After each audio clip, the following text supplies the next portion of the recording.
Bonjour à tous, on est en présence de Hervé Charbonnier à qui je collabore depuis quelques mois. Et dans cette vidéo, je vais le cuisiner et puis il va partager avec vous sa vision du setting et du closing à travers sa propre expérience. On est là pour faire une vidéo, un podcast sans filtre, sans tabou, sans montage, Hervé. Ouais, Euh, donc, est-ce que tu serais d'accord pour te montrer le plus vulnérable, sincère et authentique, même quand évidemment. tu risques de te mettre mal à l'aise? Ouais, évidemment, Rudy, bien sûr. Ok, cool, super. Donc, voilà, Hervé, je t'invite à te présenter, dire euh, qui tu es, Ok. voilà. Pas besoin de toi, qui tu es, ce que tu fais, t'habites où, t'as quel âge? Allez. Eh ben, écoute, moi, c'est Hervé Charbonnier. Je suis closer dans ton équipe. Je vis en Ardèche méridionale. Je t'expliquerai, mais ça n'a pas toujours été le cas. Je suis marié, je suis papa de 5 enfants, grand-père 2 fois déjà. Et, euh, et pour l'instant, voilà ma situation. J'ai encore un commerce ici à Joyeuse. Et voilà ma situation actuelle. Un commerce de quoi? Tu peux raconter Ah oui, bah oui, oui. Alors moi, j'ai toujours été fleuriste depuis 30 ans, une passion qui me tient et que j'ai emmené partout où j'ai été. Et du coup, maintenant, j'envisage d'arrêter complètement. On verra ça dans ma vision de ce que je veux. hein. Et on a également un camping-car qui nous permet de vadrouiller à travers l'Europe pour l'instant. Ok, cool. Euh, Ça fait combien de temps qu'on bosse ensemble et que tu... J'ai commencé Ouais, au début août avec toi, ouais, ok. Et c'est quoi ton plus beau mois? 3005. 3 500 euros, super. Et combien tu as gagné le premier mois? 2000 euros. 2 000 euros dès le premier mois. Tu avais déjà fait du closing avant? Pas spécialement. En dilettant, sans les codes, sans tout ça, mais on ne peut pas appeler ça du closing, quoi. Hmm. On va Ouais. revenir là-dessus. En attendant, donc là, au moment où on enregistre cette vidéo, on est le 15 janvier 2025. Euh, Qu'est-ce qui a changé dans ta vie depuis qu'on travaille ensemble et que tu fais du closing? Oula, beaucoup de choses. Moi, j'étais un besogneux, je travaillais du matin au soir, tu vois, de 7h à 19h, 20h dans le commerce et aussi en aidant en freelance des personnes. Je tournais en rond. Un peu là, tu sais, le rat qui est dans la cage, quoi. Je cavalais toute la journée et pas pour des résultats fous, quoi. Surtout ceux qui savent qu'on des commerces de denrées périssables. On galérait pour beaucoup et depuis que je bosse avec toi, ça n'a plus rien à voir parce que je peux bosser, tu vois, là, je suis au bureau, certes, mais des fois, je suis dans le camping-car en Italie, en Espagne. Donc, on peut se prendre des week-ends avec mon épouse. Du coup, ça lui permet à elle de beaucoup moins travailler, peut-être moins obligée de se lever. Avant, on travaillait, l'ouverture était 7 jours sur 7. Maintenant, nous, 5 jours par semaine. Je me suis lancé dans des activités, du coup, que j'ai un peu plus de temps aussi. Comme je te disais, leur paillage, c'est quelque chose que j'adore. En vrai, le closing, là, de travailler avec toi, ça m'a non seulement apporté une vraie liberté géographique, temporelle, mais surtout, ça m'a permis de changer intérieurement.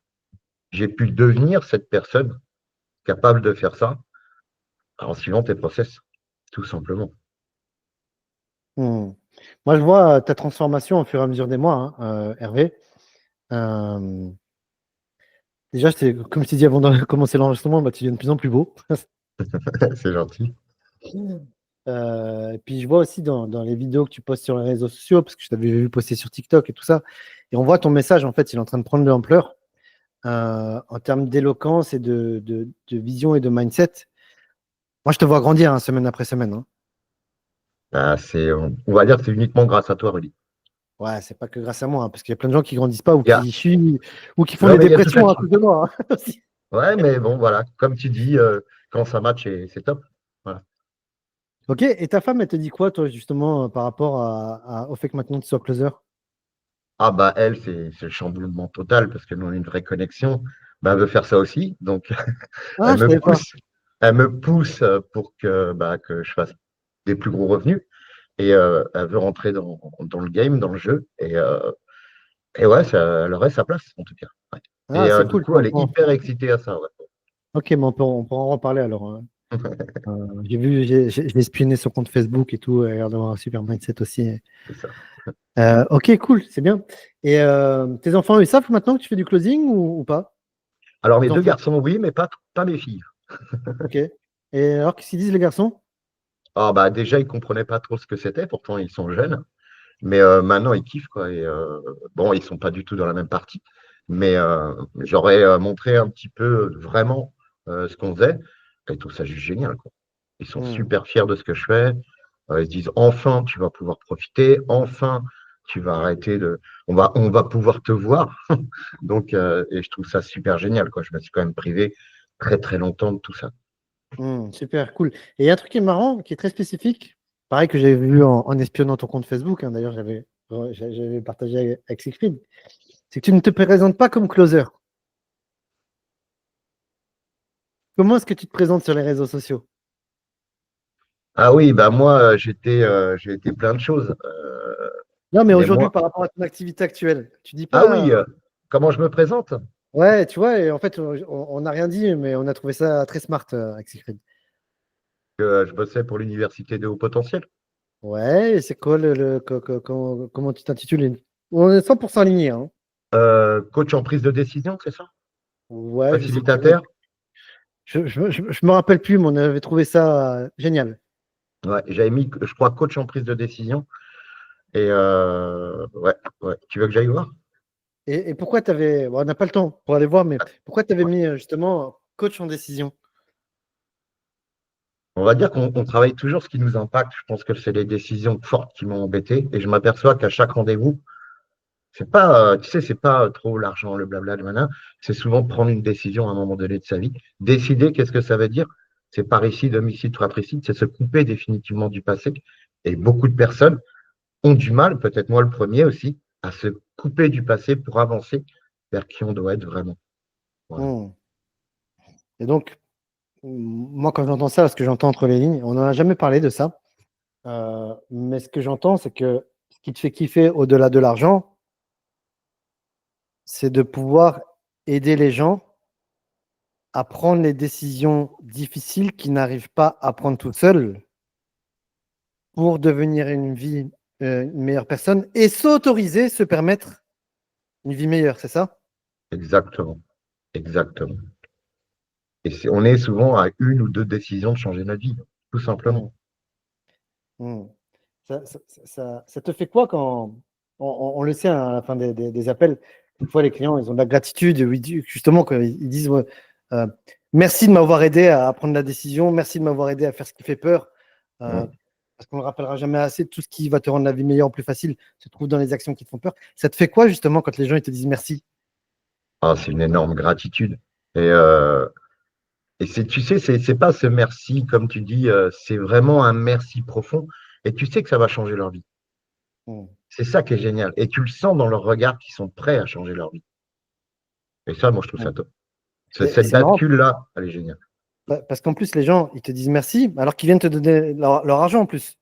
Ben oui, oui, oui, merci. Et puis merci de ta patience que j'attends le lendemain pour la suite. Et non, non, c'est génial. C'est génial. Non, super.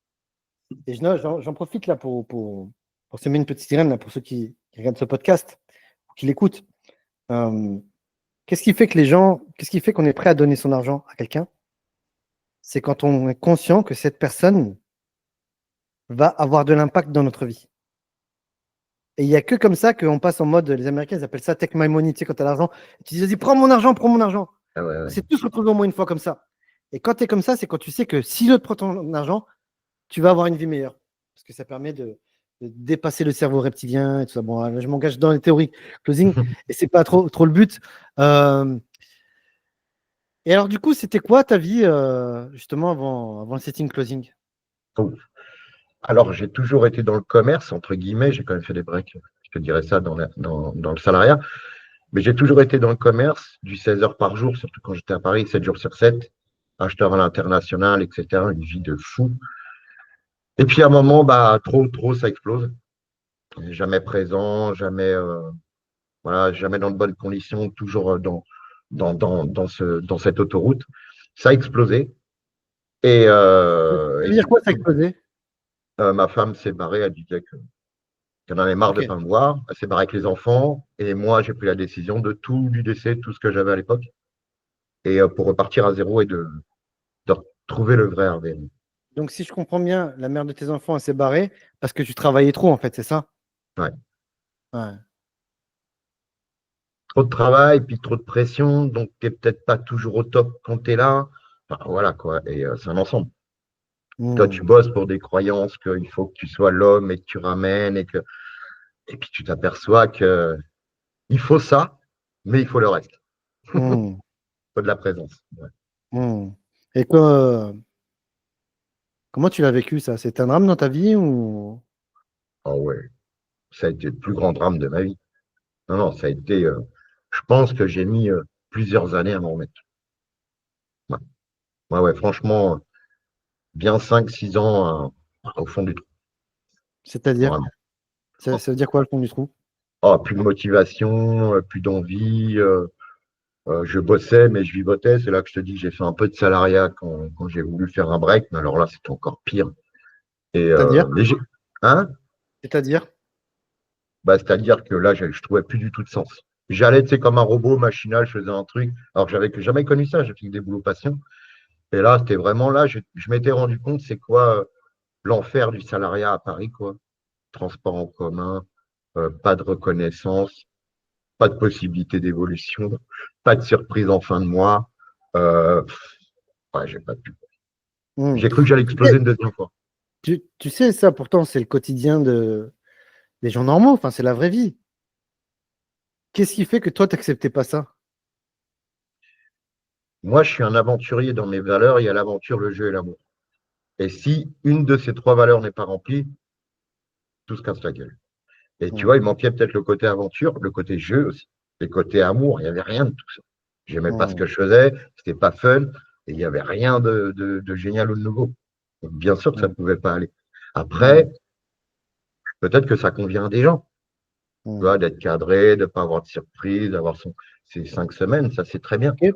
Et comment t'as remonté la pente alors après ça? J'ai repris mes études et du coup, j'ai passé un master en neurosciences. Euh, je suis passé par la psychologie, mais j'ai vu que c'était pas terrible, donc plutôt les neurosciences et le coaching. Le coaching, pourquoi? Pour aller. En vrai, je m'en foutais de ce que j'avais vécu, moi. C'est ce que j'étais maintenant, ça m'intéressait pas, m'intéressait pas. Je voulais savoir, je voulais être une vraie belle personne. Et du coup, j'ai été vers le coaching qui va d'aujourd'hui à demain. Et du coup, ça Hmm. m'a plu. Et, euh, et voilà. Et j'ai fait 10 ans de coaching. Ah, je savais pas ça. En tant que coach? Ouais. Putain, je savais pas. Ok. En indépendant ou dans un institut? Alors, j'ai bossé pour, tu sais, David Lefrançois avec les sociétés qu'ils ont ouvertes là. Ouais. J'étais leur coach à l'intérieur. J'ai bossé aussi en indépendant. Je coach, moi, c'est les femmes de plus de 50 ans pour les aider à se libérer de leur chaîne émotionnelle. Ça, tu Ok. as dû le voir. C'est ma zone de génie. Et sinon, j'aidais les Ah, entrepreneurs à scaler leur boîte. Voilà. ah, ceci explique cela. Ok. Donc, je vois des jointures. Ok. Et donc, jusqu'à un jour où, je sais plus, c'est toi qui m'as contacté, je crois. Mmh. Ouais. Qu'est-ce qui s'était pas tu te rappelles de ça? Qu'est-ce qui s'était passé et comment de là t'en es arrivé à devenir Alors, closer? moi, je te suis depuis longtemps, hein. Je te connais depuis, je pense, même tes débuts. Assez marrant ton discours et je savais que tu allais tout dégommer en vrai. Mais C'est quand je t'ai quand, c'est rencontré, quand on parle de quelle année quand tu dis tu m'as découvert mes tout débuts? il y a peut-être plus de 10 ans, je pense. Il y a plus de 10 ans. Ouais, Ok. c'est sûr. Tu parlais de tes histoires de serveurs à Paris, tout ça. Et moi aussi, j'étais serveur à Paris. Tu vois, donc, ça m'avait Hmm. euh, ça m'avait touché. Tu vois. Et, et du coup, non, moi, je t'avais contacté et tu m'as mis un peu. Bah, tu mets la pression hein, dans ces cas-là pour voir ce qu'on a dans le ventre. Tu m'as pas fait de cadeau, hein, mais c'est ce que je dis à tous les nouveaux. Hein, Rudy, en vrai, parce qu'en vrai, je vis avec un Rudy. Tu vois. Ma femme, elle est comme toi. Voilà, elle prend pas de détour, mais elle est pas, tu vois, elle est comme toi, elle est bienveillante. Hmm. Par contre, elle dit les choses, tout simplement. Et du coup, ouais, tu m'avais challengé, et puis tu m'as permis de devenir la personne que je deviens maintenant. C'était dur, hein. Tu te rappelles? Moi, je me rappelle parce que On devait être une dizaine quand il nous a recrutés dans le groupe. C'est comme koh avec Rudy, à chaque fois, il n'en reste plus qu'un. Et du coup, l'épreuve des poteaux, à la fin, bah voilà, quoi. Moi, j'en ai vu s'effondrer en direct, j'en ai vu, mais bah, c'est tellement ça, hein. Tu vas chercher chez nous ce qu'on ne soupçonne même pas. Donc, c'est génial. Hmm. Ok, cool. Euh, Entre le moment où tu as le salariat et le moment où tu deviens closer, est-ce qu'il y a tu as testé des choses Ah non, tu as été coach, c'est ça. Ok. Euh, Ah, mais dans tout ça, sache que j'ai pas eu le parcours de tous les coachs classiques. Du mal à me faire payer, pas me faire payer, Vas-y, galérer, chercher des. donne-nous des gossips, là, des anecdotes, euh, des couilles, tu vois, parce que les gens adorent ça, en fait. Bah, Plus il nous arrive de misère, tu vois, plus c'est inspirant. C'est quoi un les plus jour, grosses misères qui t'arrivaient ah ouais, euh, bah un jour, j'ai voulu. On a repéré ma femme suivait une influenceuse et qui avait rien avant. On l'a contactée. On lui a dit, bah, ça dirait qu'on fasse une interview. Donc, on fait un gros truc. On lui met une villa avec du vrai matos, tu vois, du vrai truc. Grosse interview de 2 fois 1 heure et demie. On travaille dessus, on fait des shorts, un truc. On travaille 6 mois. Le truc blindé, prêt, les offres, market fit déjà avant, déjà des offres vendues. On lui a tout créé. Au moment du lancement, 1 heure avant, son fils nous appelle, on arrête tout. voilà. Tout stoppé. Et ça a été pour moi une décision de dire j'arrête d'aider ces gens-là et je vais trouver une équipe avec qui bosser, quoi. Parce que là, c'était Donc, pas du coup, là, possible. à ce moment-là, tu as perdu du temps, de l'argent, beaucoup d'énergie. Tu serais capable de chiffrer ça? En argent, ouais. En temps, c'est 6 mois. En énergie, c'est 2 personnes à fond, tu vois, persuadées et qu'on était en plus dedans. En argent, on a perdu peut-être entre 15 et 20 000 euros. Hmm. Vous voyez, c'est ça la différence avec le closing. Closing, c'est bien, tu arrives, tu closes, tu n'as pas besoin de créer de produit, tu ne t'occupes pas de la livraison, tu n'as pas besoin du marketing, tu n'as pas besoin d'investir dans la publicité, tu n'as pas besoin de créer des tonnes de contenu, tu n'as pas besoin de gérer du SAV. Tu fais la partie la plus agréable, j'ai envie de dire. C'est ça. Juste aider les gens à se mettre en mouvement. Exactement. On en parlait hier. Ma femme m'a dit, je t'interdis de remonter un truc. Closer, c'est exactement ce qu'il faut. Tu vends, entre guillemets, et après, voilà, c'est plus toi qui t'occupes du reste. Hmm. Voilà. Super. Tout à l'heure, tu as dit que j'adorais la métaphore à travailler avec Rudy, c'est koh. Donc, tu as vu des closers échouer, tu en as vu abandonner, tu en as vu aussi se faire virer. Euh, c'est quoi, qu'est-ce qui fait justement qu'on échoue, qu'on abandonne, qu'on ne se fait pas recruter ou qu'on se fait virer en tant que closer? Donc, il y a les quatre. Ne pas se faire recruter, euh, abandonner. Je ne sais pas si échouer et abandonner, on pourrait le mettre ensemble. Ouais, tu échoues à partir du moment où tu abandonnes, hein. Donc, Ouais. ne pas se faire recruter, abandonner et se faire virer. Bah, ne pas se faire recruter, je pense qu'à un moment donné, tu disais tout, pour Thibaut, lui, il n'a pas arrêté de te contacter de partout. Donc, à un moment, si tu veux vraiment quelque chose, bah, travaille fort pour l'avoir. Et puis, à un moment, je vais dire un truc, mais porte tes couilles et va contacter les personnes, va te sortir les doigts et avance. Ça, déjà, c'est le premier truc pour le recrutement. Euh, Puis forme-toi un petit peu au minimum. Tu vois, moi, je n'étais pas spécialement formé au closing, mais on avait des bases. Donc, il faut au moins avoir tes bases. Et puis sinon, après, tu fonces, quoi. Puis ça, c'est le principal. C'est déjà d'y aller, de ne pas hésiter, d'être déterminé. T'échoues, pourquoi? Parce que tu n'as pas un vrai pourquoi. Ou ta situation actuelle, elle est confortable. J'ai eu des gens, les deux hier, qui avaient des pensions handicapées. Ils me disaient, Hervé, mais pourquoi je vais prendre le risque de perdre ma pension? Tu as raison. 800 balles, c'est énorme. Tu vois ce que je veux dire? Donc les gens, ils échouent parce qu'ils n'ont pas, leur situation de merde, des fois, leur convient très bien. Et puis, ils n'ont pas aussi un véritable goal. Et pourquoi ils sont virés? Bah, parce qu'ils ne suivent pas les process, ils ne sont pas coachables, euh, on ne peut rien leur apprendre. Et puis, ils ne font pas ce qu'on leur demande. Hmm. Et donc, en fait, tu dirais que il faut quoi pour réussir en tant que closer? De quoi on a besoin? en termes d'attitude, de compétences, de formation, d'accompagnement, euh, pour passer de salarié qui galère à celui de setter-closer indépendant et libre, Déjà, épanoui. un bon accompagnement.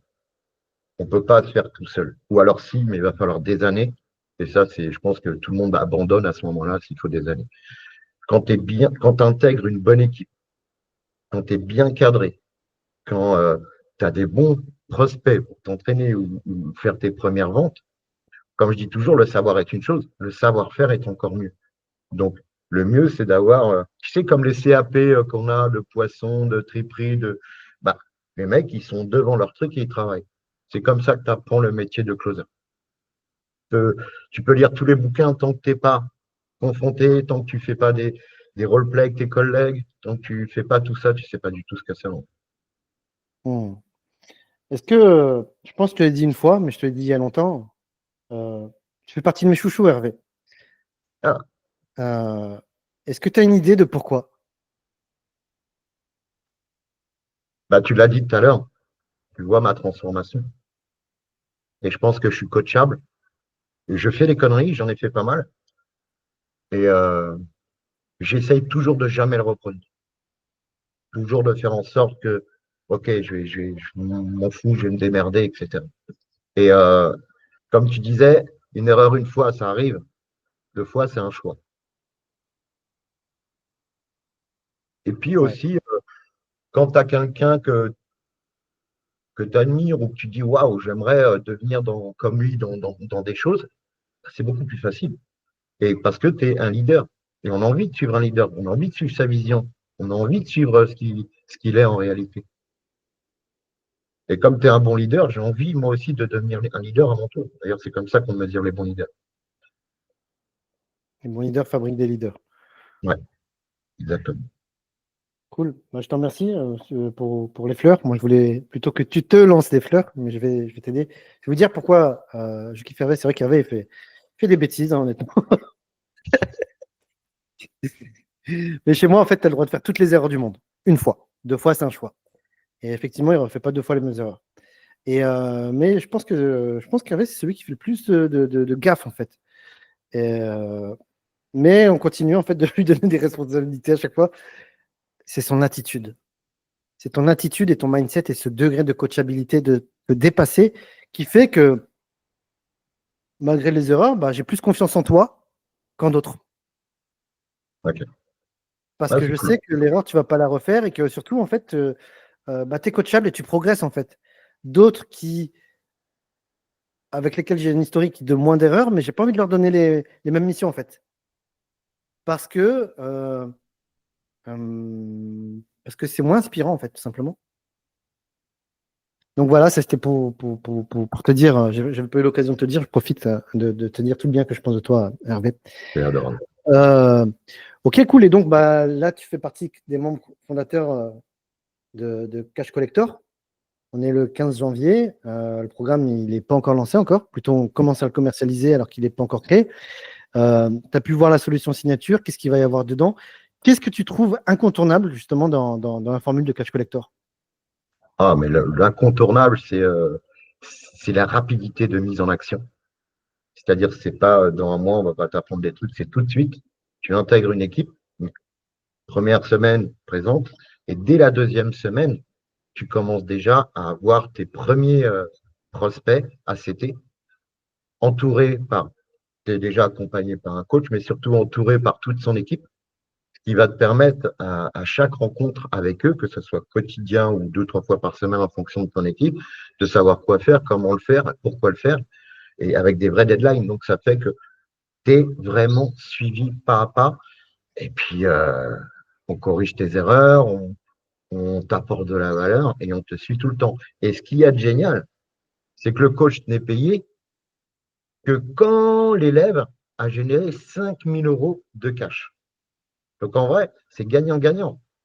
Le coach, lui, s'il veut être payé, bah, il faut qu'entre guillemets, qu'il mette la pression à l'élève. Et l'élève, quelque part derrière, s'il veut des résultats, il faut qu'il s'y mette tout de suite.